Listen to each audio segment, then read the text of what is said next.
Hello students, आज के इस वीडियो में हम लोग मेन डिस्कस करेंगे क्रिटिकल पॉइंट्स के बारे में, हाइपर क्रिटिकल पॉइंट्स के बारे में, पॉइंट ऑफ इन्फ्लेक्शंस के बारे में and concave upward and concave downward curves के बारे में।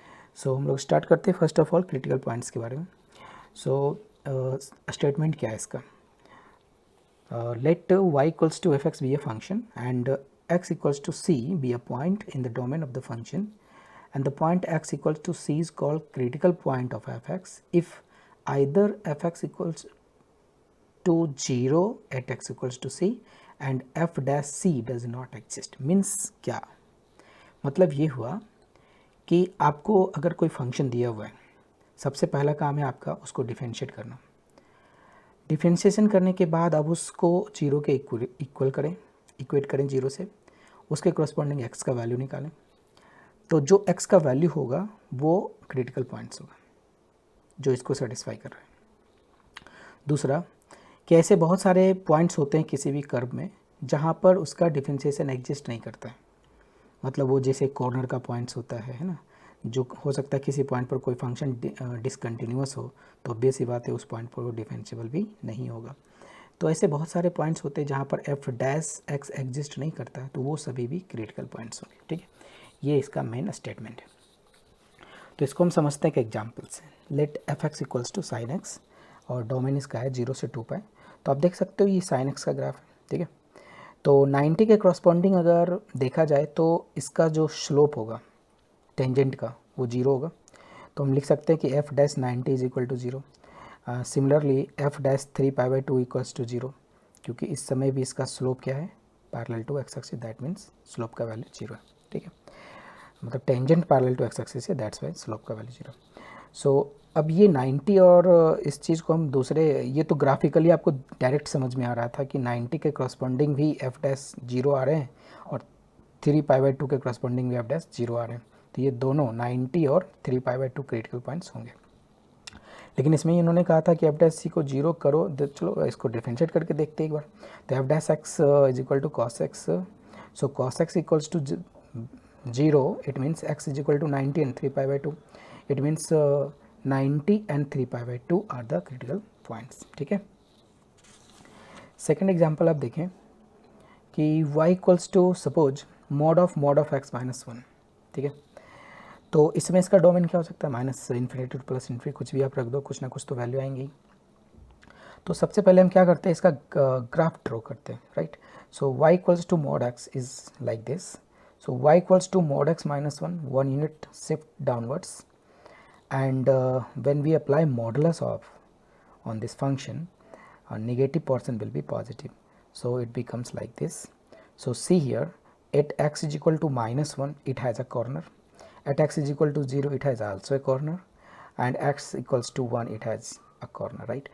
So x equals to minus 1, x equals to 0 and x equals to 1, the function is not differentiable, that's why these are the critical points। okay, next suppose y equals to fx equals to x to the power 3 by 5 into 4 minus x। okay, so first of all differentiate this function, so f dash x equals to 3 by 5 x to the power minus 2 by 5 and this like this।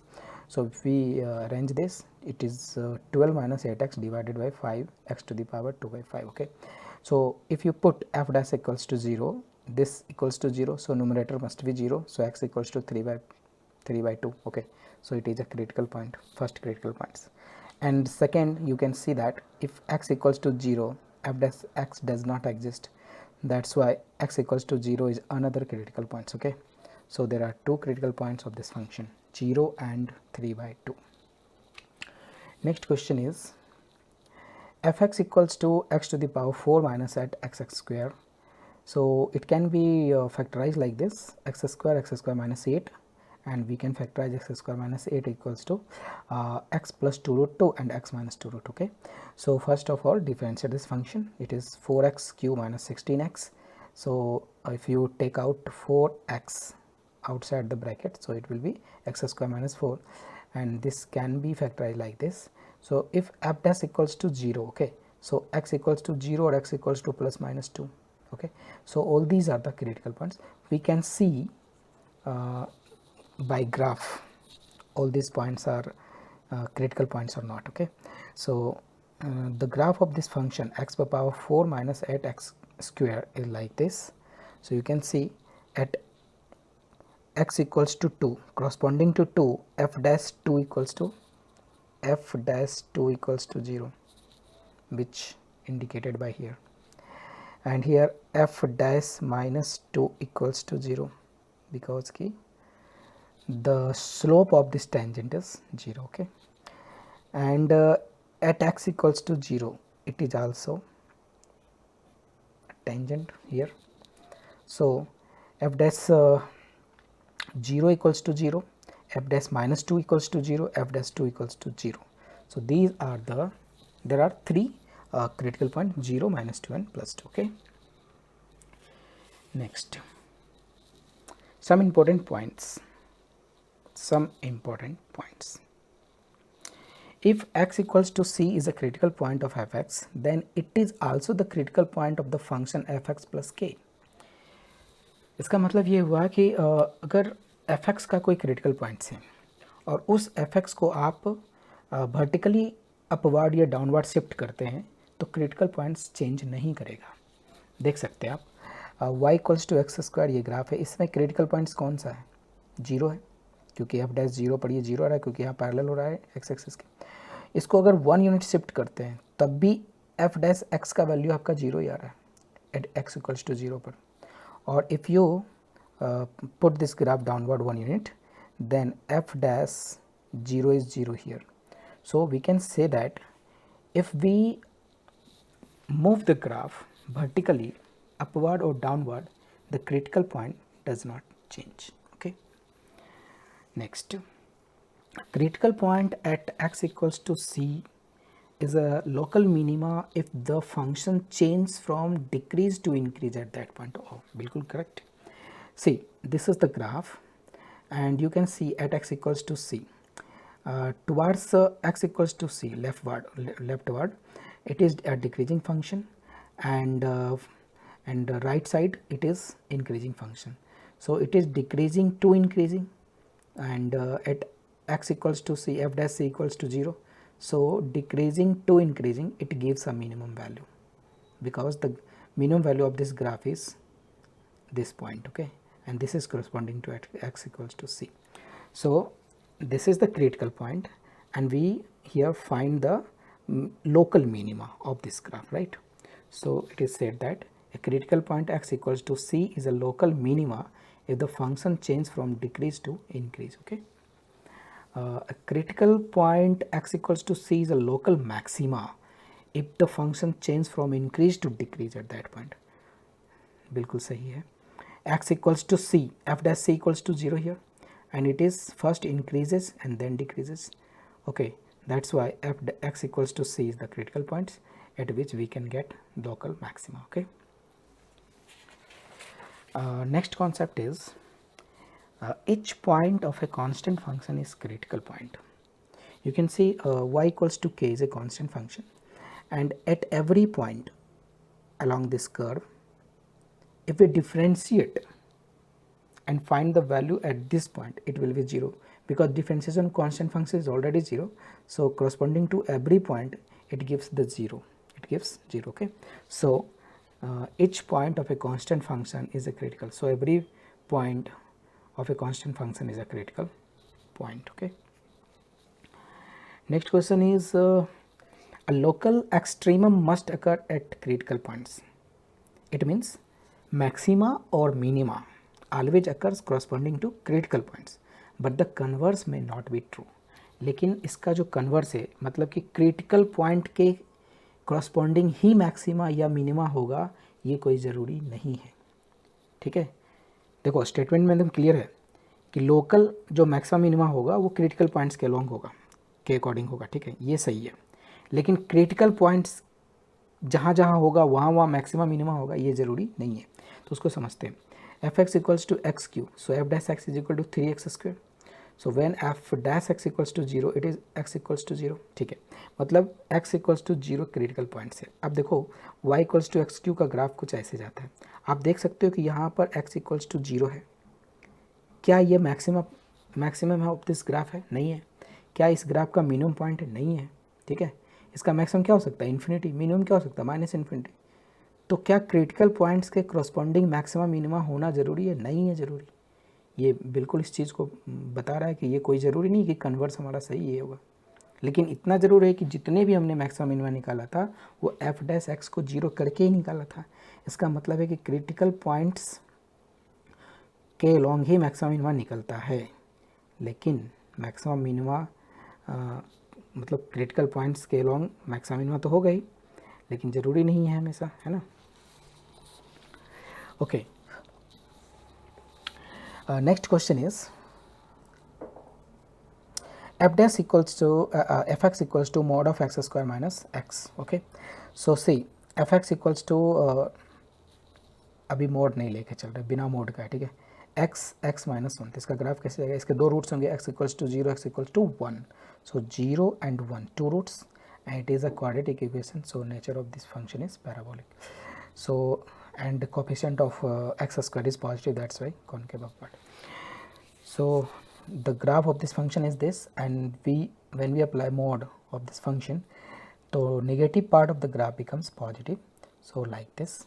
So you can see that x equals to 0 it has corner, and at x equals to 1 it has also corner. So at this point f dash c is f dash 0 and f dash 1 is not defined, so these are the critical points. And at x equals to half, see at f dash half is equal to 0, because if we draw a tangent it will be parallel to x axis. So here three critical points, x equals to 0, x equals to 1 and x equals to half, these are the 3 points. Okay,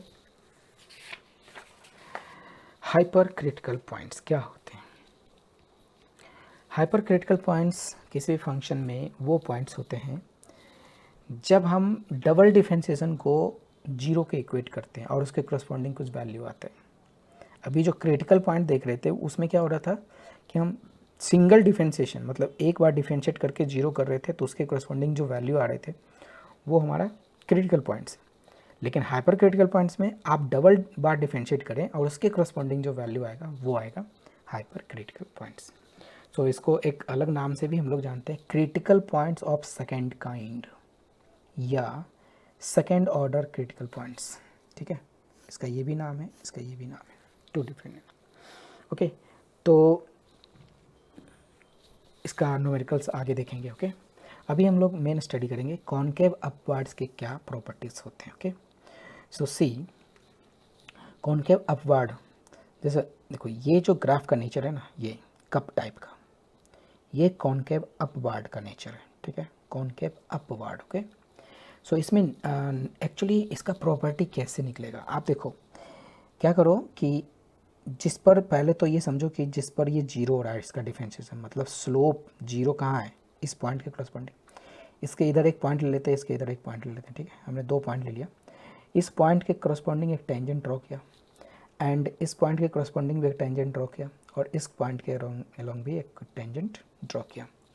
तो आप देख सकते हो कि ये जो tangent है ये एक्स एक्सिस के साथ ऑब्ट्यूज एंगल बना रहा है, तो टेन थीटा का वैल्यू नेगेटिव होगा, इसलिए स्लोप का वैल्यू नेगेटिव होगा। आप इसके करस्पॉन्डिंग देख सकते हैं, ये एक्चुअली ये parallel to x x, that's why the value of d y by d x is zero. Okay, and here d y by d x is positive because कि ये एक्यूट एंगल बना रहा है, ठीक है। तो आप क्या देख रहे हैं कि जो स्लोप है, जब हम इंक्रीजिंग एक्स की तरफ मूव कर रहे हैं तो स्लोप पहले नेगेटिव था, फिर जीरो हो गया, फिर पॉजिटिव हो गया। इसका मतलब स्लोप जो है वो चेंज कर रहा है पॉजिटिवली, मतलब स्लोप इंक्रीज कर रहा है एक्चुअली देखा जाए तो, है ना। तो हम कह सकते हैं कि जो rate of change of slope है वो पॉजिटिव है, ठीक है ना। ये स्लोप का rate of change with respect to x ये ऑलवेज पॉजिटिव हो रहा है, क्योंकि नेगेटिव से जीरो हुआ, जीरो से पॉजिटिव हुआ, तो rate of change of slope with respect to x is positive. तो आप इसको लिख सकते हो d two y by d x two positive हो गया। और एक चीज़ और देखो कि यहाँ पर स्लोप इंक्रीज कर रहा था एज एक्स इंक्रीजेस, सही है ना। अब ये जो d two y by d x two हमें फाइंड आउट हुआ, क्या ये तब हमें मिला जब ग्राफ का नेचर कॉनकेव अपवर्ड था। तो इस केस में आप देखो मिनिमम पॉइंट्स मिलते हैं, इसमें मैक्सिमम क्या होगा पता नहीं, लेकिन मिनिमम पॉइंट्स इस ग्राफ का डिफाइन होता है। इसलिए जब आप मैक्सिमम मिनिमा का क्वेश्चन जब सॉल्व करते हैं तो आप उसमें चेक करते हैं कि d2y/dx2 पॉजिटिव आ रहा है कि नेगेटिव आ रहा है। जिस समय वो नेगेटिव आता था तो हम लोग कहते थे मैक्सिमम के कॉरस्पॉन्डिंग होगा, मैक्सिमा देगा, और जिस समय वो पॉजिटिव आता था तो हम लोग कहते थे कि वो मिनिमम वैल्यू देगा, राइट। तो यही चीज़ है यहाँ पर, d2y/dx2 पॉजिटिव आ रहा है तो आप देखो ये मिनिमम वैल्यू दे रहा है। यही से उस चीज़ को हम प्रूफ भी, मतलब उसका कॉन्सेप्ट भी समझ सकते हैं। सो बात समझ में आ गया होगा कि जब कभी कॉनकेव अपवार्ड होते हैं तो उसमें हमें ये चेक करना होता है कि d2y/dx2 पॉजिटिव आ रहा है कि नहीं। तो जिस इंटरवल तक ये d2y/dx2 पॉजिटिव होगा उस इंटरवल तक ग्राफ कॉनकेव अप होगा। और नेक्स्ट कॉनकेव डाउनवर्ड में भी एक बार चेक कर लेते हैं ना। तो कॉनकेव डाउनवर्ड ये है ना। तो आप देखो इसका मैंने 3 पॉइंट्स लिए, एक पॉइंट के कॉरस्पॉन्डिंग ग्राफ स्केच किया, फिर दूसरे के, फिर तीसरे टेंजेंट। तो इस पॉइंट के कॉरस्पॉन्डिंग जो टेंजेंट है उसका देखो ये एक्यूट एंगल फॉर्म कर रहा है विथ एक्स एक्सिस, इसलिए इसका स्लोप पॉजिटिव होगा। यहाँ पर तो जीरो होगा, यहाँ पर देखो ऑब्ट्यूज कर रहा है, दैट्स वाई नेगेटिव होगा। तो यहाँ पर आप क्या देख रहे हो कि जो स्लोप जो चेंज कर रहा है वो पॉजिटिव से निगेटिव की तरफ जा रहा है। इसका मतलब जो rate of change of slope है वो डिक्रीज कर रहा है ना। तो हम कह सकते हैं कि एज एक्स इंक्रीज है dy/dx डिक्रीजेज, वैल्यू तो डिक्रीज ही कर रहे हैं। तो रेट ऑफ चेंज क्या होगा, dy/dx with respect to of slope का rate of change with respect to x is negative. So d2y/dx2 is negative, that's why we got the maximum. अब इसमें देखो ये जो पॉइंट ऐसे मूव किया तो इसके क्रॉसपॉन्डिंग आप देख सकते हैं कि यहाँ जो वैल्यू आ रहा है ये मैक्सिमम वैल्यू आ रहा है। मिनिमम क्या होगा you can't find, but the maximum value is defined here. So d2y/dx2 अगर निगेटिव होता है तो वो क्रॉसपॉन्डिंग टू मैक्सिमा ही जाता है, राइट। हाँ, तो कॉनकेव डाउनवर्ड का ये मेन कंडीशन क्या है कि जहाँ कहीं भी या जिस इंटरवल तक d2y/dx2 का वैल्यू निगेटिव होगा उस इंटरवल तक ग्राफ कॉनकेव डाउनवर्ड होगा, ठीक है। ओके, अब हम लोग चलते हैं पॉइंट ऑफ इन्फ्लेक्शन की तरफ। तो पॉइंट ऑफ इन्फ्लेक्शन क्या है? पॉइंट ऑफ इन्फ्लेक्शन एक ऐसा पॉइंट होता है जिसके नेबरहुड में अगर हम मूव करें तो d2y/dx2 का जो नेचर है वो चेंज कर जाए।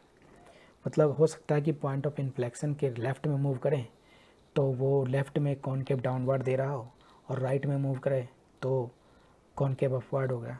तो ऐसे ग्राफ्स जैसे यहाँ पर आप देख सकते हो, जैसे x इक्वल्स टू 0 है तो 0 के जब हम राइट साइड में मूव किए तो ये कॉनकेव अपवर्ड ग्राफ दे रहा है, और इसके जब लेफ्ट साइड में मूव किए तो कॉनकेव डाउनवर्ड ग्राफ दे रहा है।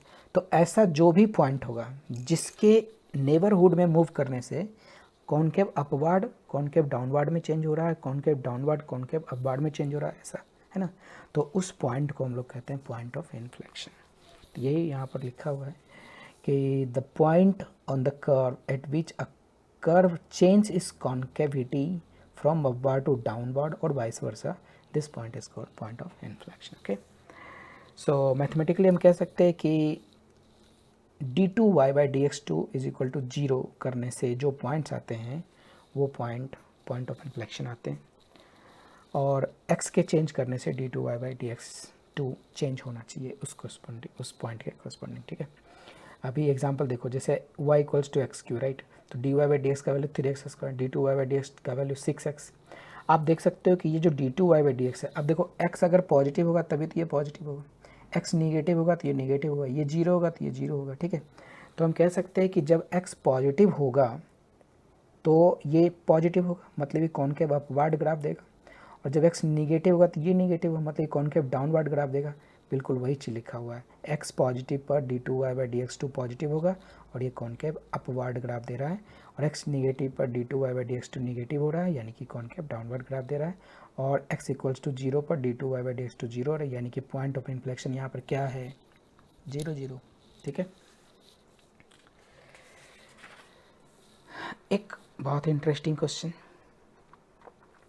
इसमें ये कहा गया है कि examine for convex upward. Convex upward का मतलब कॉनकेव डाउनवर्ड, ठीक है।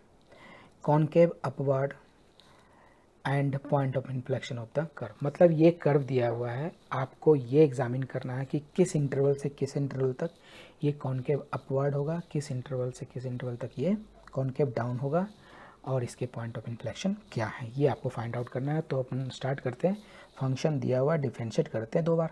फर्स्ट डिफरेंशिएशन में ये आया, डबल डिफरेंशिएशन का वैल्यू ये आया। आप देख सकते हो डबल डिफरेंशिएशन का अगर साइन स्कीम निकालो, सिर्फ इसका हम बोल रहे हैं, ठीक है, डबल डिफरेंशिएशन का, तो साइन स्कीम ऐसे जाएगा। तो इधर देखो प्लस हो गया, यहाँ माइनस हो गया, ये प्लस हो गया। तो डबल डिफरेंशिएशन इस इंटरवल में पॉजिटिव है और इस इंटरवल में पॉजिटिव है, तो हम कह सकते हैं कि d2y/dx2 पॉजिटिव है किस इंटरवल में, -∞ से 0 यूनियन 1 से इन्फिनिटी। तो जहाँ जहाँ d2y/dx2 पॉजिटिव होता है वो कॉनकेव अप ग्राफ देगा, सही है। और जिस इंटरवल में वो निगेटिव होगा उस इंटरवल में कॉनकेव डाउनवर्ड ग्राफ देगा, ठीक है। तो आप देख सकते हो 0 से 1 के बीच में d2y/dx2 निगेटिव है, तो इसमें ये कॉनकेव डाउनवर्ड ग्राफ देगा, ठीक है। और d2y/dx2 जीरो कब हो रहा है, जब x = 0 और x = 1, तो ये पॉइंट ऑफ इन्फ्लेक्शन देगा, ओके। आप इसको ग्राफिकली भी देख सकते हैं, ये ग्राफ है एक्चुअली फंक्शन का, यानी y = x⁴ - 2x³ + 1 का ग्राफ है। तो आप देखो यहाँ से यहाँ 1 से लेके पूरा 1 के बाद जितना भी ग्राफ है, ये देखो कॉनकेव अपवर्ड है यहाँ से यहाँ तक ग्राफ, ठीक है ना, यहाँ से यहाँ तक कॉनकेव अपवर्ड है। और फिर देखो 0 से 1 के बीच बिल्कुल ये डाउनवर्ड ग्राफ है ना, ये ग्राफ बिल्कुल डाउनवर्ड है। और जब 0 से हम इधर जाते हैं -∞ की तरफ, तो ये भी देखो फिर से कॉनकेव अपवर्ड है। तो आप एक चीज़ गौर करो कि जब हम 1 पर थे तो उसके इधर मूव करने से ये कॉनकेव अपवर्ड आ रहा है और इधर मूव करने से कॉनकेव डाउनवर्ड है, यानी कि ये पॉइंट ऑफ इन्फ्लेक्शन होगा। और दूसरी तरफ जब 0 के करस्पॉन्डिंग हम चलते हैं तो 0 के थोड़ा सा इधर जाते हैं तो कॉनकेव डाउनवर्ड और थोड़ा सा इधर जाते हैं तो कॉनकेव अपवर्ड, यानी कि यहाँ भी कॉनकेव अपवर्ड से कॉनकेव डाउनवर्ड में चला गया है ना, तो चेंज हो रहा है, यानी कि x = 0 and x = 1, these are the point of inflection, वही यहाँ पर लिखा हुआ है, ठीक है। नेक्स्ट आप देख सकते हैं कि ये एक कर्व है आपके पास, y = x e⁻x, find the point of inflection. फिर वही काम करते, फिर वही चेक करेंगे अपन, जब भी रहे फटाफट इसको डिफरेंशिएट करना शुरू करो। तो y' = क्या हो जाएगा इसका, e⁻x + x इसका मतलब e⁻x x + 1, ये हो गया। डबल डिफरेंशिएट करोगे ये आएगा, तो डबल डिफरेंशिएट को 0 करो, x का वैल्यू -2, यानी -2 पर ये पॉइंट ऑफ इन्फ्लेक्शन देगा। और अगर हम y' को अगर 0 कर देते हैं तो x = -1 आएगा, यानी वो क्या होगा, क्रिटिकल पॉइंट्स। y' 0 मतलब क्रिटिकल पॉइंट्स देगा, y" 0 मतलब इन्फ्लेक्शन, पॉइंट ऑफ इन्फ्लेक्शन देगा। अब आप देखो कि यहाँ से जब इसको आप 0 करते हो डबल डिफरेंशिएशन को तो -2 आया, -2 से जब छोटा होगा तो y" निगेटिव होगा, -3 रख दो यहाँ पर तो ये निगेटिव हो गया ना, -4 रख दो निगेटिव हो गया। और जब -2 से कोई बड़ा नंबर जैसे 0 रख लो, कुछ भी रख लो, तो ये पॉजिटिव ही आएंगे। तो -2 से छोटा पर डबल डिफरेंशिएशन निगेटिव मतलब कि कॉनकेव डाउनवर्ड, और x > -2 इट इज़ पॉजिटिव मतलब कॉनकेव अपवर्ड, ओके। तो इसका जो ग्राफ का नेचर है ना वो कुछ इस तरह से होता है, ठीक है। तो आप देख सकते हो कि ये जिस समय 2 है राइट, तो 2 के इस तरफ जब जाएंगे तो ये पूरा देखो कॉनकेव अपवर्ड ग्राफ है, कॉनकेव अपवर्ड, लेकिन इसके जब इस तरफ जाएंगे तो ये पूरा कॉनकेव डाउनवर्ड ग्राफ है ना। तो यहाँ पर पॉइंट ऑफ इन्फ्लेक्शन है -2।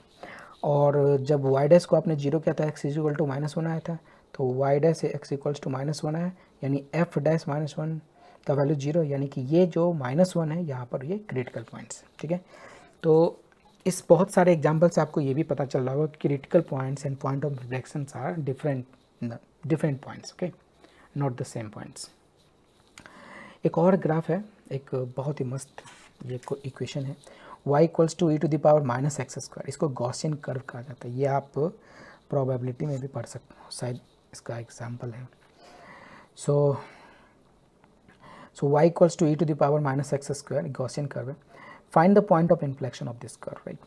तो सबसे पहला काम डिफरेंशिएट कर दिया, डबल डिफरेंशिएशन भी कर दिया। डिफरेंशिएशन को अगर हम 0 करते हैं तो x = 0 आएगा, तो क्रिटिकल पॉइंट आपका 0 आ गया, ठीक है। और डबल डिफरेंशिएशन को आप जब 0 करेंगे तो 2x² - 1 0 होगा, यानी कि ये x का वैल्यू +-1/√2 आएगा। अब देखो ये जो गॉसियन कर्व है ना, इसका ग्राफ बहुत ही अच्छी तरीके से, यानी डबल डम्बल कह सकते हैं, इस नेचर का होता है। आप देखो जो क्रिटिकल पॉइंट्स थे इसके x is equal to 1/√2 and -1/√2, इसको इसके करस्पॉन्डिंग अगर वैल्यू निकालो तो आप देख सकते हो कि इस पॉइंट के करस्पॉन्डिंग यहाँ कॉनकेव अपवर्ड ग्राफ है ना, और यहाँ से यहाँ तक देखो कॉनकेव डाउनवर्ड ग्राफ है, फिर यहाँ से यहाँ तक कॉनकेव अपवर्ड ग्राफ है। तो इस पॉइंट के करस्पॉन्डिंग हम कह सकते हैं कि ये पहले डाउनवर्ड था फिर अपवर्ड हो गया, तो यानी ये क्रिटिकल पॉइंट हुआ। फिर इस पॉइंट के करस्पॉन्डिंग कह सकते हैं कि पहले अपवर्ड था फिर बाद में डाउनवर्ड ग्राफ हो गया, तो इसको कह सकते हैं पॉइंट ऑफ इन्फ्लेक्शन। यानी ये दो पॉइंट्स यहाँ पर पॉइंट ऑफ इन्फ्लेक्शन। और x इक्वल्स टू 0 पर आप यहाँ पर एक पैरेलल लाइन खींच सकते हैं टेंजेंट का, तो ये क्रिटिकल पॉइंट्स हो गए हैं ना। तो हम इसको कह सकते हैं कि ये जो है ये है हमारा critical points x equals to 0। So critical points अलग है और पॉइंट ऑफ इन्फ्लेक्शन अलग चीज़ है ना। अब एक चीज़ देखो, ये यहाँ से -∞ से 0 के बीच में ये पूरा ग्राफ देखो इंक्रीजिंग है, तो हर एक पॉइंट पर इसका सिंगल डिफ्रेंशिएशन का वैल्यू पॉजिटिव होगा क्योंकि स्लोप पॉजिटिव, मतलब ठीक है इंक्रीजिंग फंक्शन है। और ये कॉनकेव अपवर्ड है यहाँ से यहाँ तक, तो डबल डिफरेंशिएशन पॉजिटिव, लेकिन यहाँ से यहाँ तक डाउनवर्ड डबल डिफरेंशिएशन नेगेटिव। फिर यहाँ से इस पॉइंट में देखो ग्राफ तो डिक्रीजिंग है लेकिन कॉनकेव डाउनवर्ड भी है, तो सिंगल डैश भी नेगेटिव और डबल डैश भी नेगेटिव, ठीक है। और यहाँ से यहाँ तक में देखो ग्राफ तो डिक्रीजिंग है लेकिन कर्व ये कॉनकेव अपवर्ड है, तो कॉनकेव अपवर्ड है इसका मतलब डबल डिफरेंशिएशन पॉजिटिव, और डिक्रीज कर रहा है ग्राफ इसलिए सिंगल डिफरेंशिएशन नेगेटिव। तो ये बहुत इंटरेस्टिंग है कि इसके बहुत सारे पोर्शंस में जो स्लोप का वैल्यू वो चेंज कर रहा है, फिर डबल डिफरेंशिएशन का वैल्यू है वो चेंज कर रहा है, साइन उसका है ना। So it is very good question. So you can see here the point of inflection is x equals to +-1/√2 and the critical point of this function is x equals to 0। Okay, तो आज के video में इतना ही, फिर मैं आपके लिए आगे कोई और अच्छा टॉपिक लेके आता हूँ, आप लोग समझें इसको। और बहुत सारे क्वेश्चंस आपके पॉइंट ऑफ इन्फ्लेक्शन निकालने के लिए होगा बहुत सारी जगहों पर, आप उसको करें खुद से। Okay, thank you, bye bye.